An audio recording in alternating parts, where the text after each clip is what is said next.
निवडणुकीचं बिगुल वाजायला सुरुवात झालेली आहे. अनेक पक्षकार्य थाटायला सुरुवात झालेली आहे. ठाण्यामध्ये आता भाजपचं पाहिलं तर कार्यालय या ठिकाणी मध्यवर्ती ठिकाणी स्थापन केलेलं आहे. तसं फक्त एक ऊर्जा निर्माण झालेली आहे भाजप. नहीं, भाजपची ही भूमिकाच आहे. हर बूथ पे भाजपा, चप्पा चप्पा भाजपा. आणि त्या भूमिकेला अनुसरून काही वर्षापासून या भागामध्ये या सगळ्या महापालिका क्षेत्रात आम्ही काम करण्याचा प्रयत्न करतो आहे. आणि त्याच अनुषंगाने या मानपाडा विभागामध्ये काही वर्षापूर्वी मनोरमा नगरमध्ये कार्यालय होतं, दुसऱ्या मानपाड्याच्या एका भागामध्ये आहे, परंतु या भागामध्ये नव्हतं.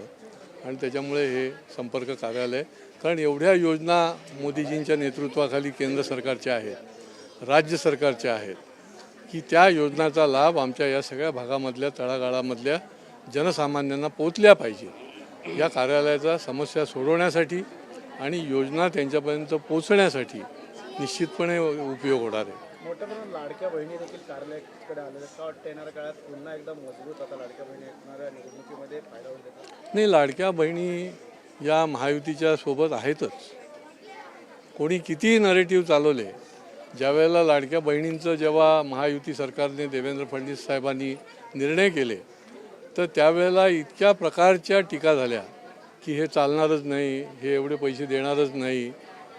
आता त्यांची भाषा बदलली. आता म्हणतात वाढवून दिलेलं नाहीत अजून त्यांनी. आणि त्याच्यामुळे खऱ्या अर्थाने प्रामाणिकपणे लाडक्या बहिणींच्या पाठीशी उभं राहण्याची भूमिका ही आमच्या सरकारची आहे. सर, महायुती होणार का नाही याकडे सर्वांचं लक्ष लागलं होतं. खास करून मुंबई, ठाणे, मुंबई असेल, कल्याण डोंबिवली असेल आणि मीराबाई. कसं बघतं या MMR रिजनमध्ये येणाऱ्या काळात महायुती असणार का टिकली जाणार? नाही, आता सगळीकडे महायुतीचाच महापौर होणार. त्यामुळे जे आपण ऐकलं वाचलं त्याप्रमाणे या ठिकाणी सर्व ठिकाणी त्याप्रमाणे कामाला सुरुवात होईल. सर, तुम्ही जसं म्हणलं की महापौर महायुतीचाच होणार. पहिल्यांदा मीनाक्षी शिंदे हे माजी महापौर आहे, तेरे घर के सामने असं प्रकारचं आता कार्यालय थाटण्यात आले भाजपचं. कसं बघतात एकत्र होऊन काम करून? नाही, पक्ष म्हणून शेवटी संघटना वाढवण्याचा प्रत्येक पक्षाला अधिकार आहे. त्याच्यामुळे कोणाच्या समोर कोणाचा आहे हा प्रश्न नाही आहे. हा भारतीय जनता पक्ष आमचा हा भूमिका आहे की प्रत्येक बूथवर, प्रत्येक गल्ली बोळात, प्रत्येक वस्तीत भाजपा सर्व घटकामध्ये पोचली पाहिजे. आणि म्हणून तर देशभर भाजपाचे एवढे मुख्यमंत्री होत आहेत, उपमुख्यमंत्री आहेत.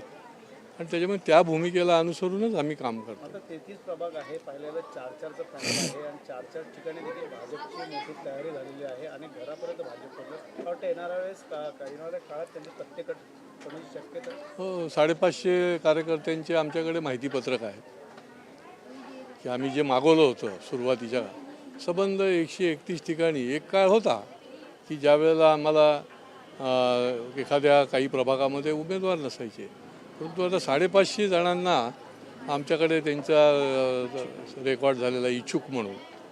आणि त्याच्यामुळे शेवटी शिस्तबद्ध पक्ष आहे. कार्यकर्त्याच्या मनात एक जरी असलं तरी नेत्यांच्या आणि पार्टीच्या मनामध्ये जे असेल त्याप्रमाणेच शिस्तबद्ध पक्षातल्या कार्यकर्त्यांनी करायला पाहिजे.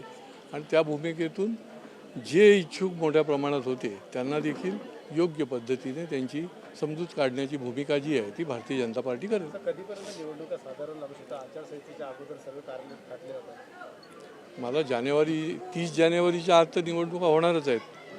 त्याच्यामुळे फक्त तारीख कुठली जानेवारी महिन्याची हेच फक्त आता ते तर निवडणूक आयोग ठरवणार आहे. सर, मयूर शिंदे हा आपल्या पक्षात येतोय. त्याच्या कार्यकाळ बघितलं तर मागे गुन्हेगारी पण आहे आणि राष्ट्रवादीमध्ये देखील होता, शिवसेनेत देखील होता. आता तुमच्या पक्षात पुन्हा घरवापसी करण्यात आलेली आहे. कसं बघतात? इकडे भाजप सांगतो की स्वच्छ असा ही भारतीय जनता पार्टीची भूमिका ही ठाम आहेच. कन्व्हिक्शन झालं असेल तर आम्ही घेतच नाही. परंतु शेवटी वरिष्ठांच्या भेटीतून मयूर शिंदे जे आहेत ते भारतीय जनता पार्टीमध्ये सामील होत आहेत. आत्ता या क्षणाला म्हणजे आता जुनं जर तुम्ही काढायला लागला तर अनेक जणांच्या मागे गुन्हे असतात अनेक प्रकार. पण या क्षणाला त्यांच्यावर अशा कुठलाही गंभीर प्रकारचा असा गुन्हा नाही.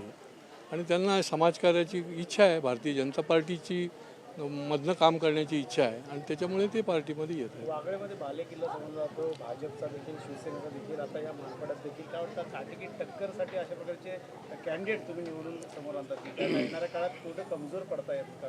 नाही, आम्हाला शोधायची गरजच पडत नाही.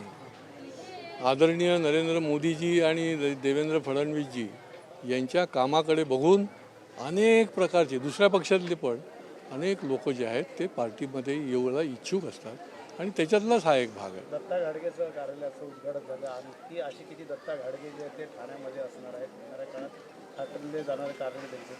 नाही, कार्यालय तर उघडायला लागणारच ना. शेवटी समस्या सोडवायला आणि योजनांची माहिती आणि योजना लोकांपर्यंत पोचवायला आणि त्याच्यामुळे पुढे हा सिलसिला चालूच राहील. तर शेवटचा प्रश्न, अधिवेशनामध्ये अनेक विषय मांडले होते, काय वाटतं ते मार्गी लागतील का येणाऱ्या काळात? पाहिल्यानंतर मेंटल रुग्णालयाची देखील झाडं ही कापली जाणार आहे, तोडली जाणार आहे, कत्तल केली जाणार आहे. नाशिकच्या तपोवननंतरचा ठाण्यात देखील तपोवन पाहायला मिळणार आहे. नाही, ती भूमिका जी आहे ती शासनाची कुठल्याही झाडं तोडून आणि निसर्गाचं काही ऱ्हास करून करण्याची शासनाची कधीच भूमिका राहिलेली नाही आणि त्याच्यामुळे शासन जे आहे ती निश्चितपणे पर्यावरणाचा कुठेही ऱ्हास होणार नाही अशा प्रकारचंच काम करणार.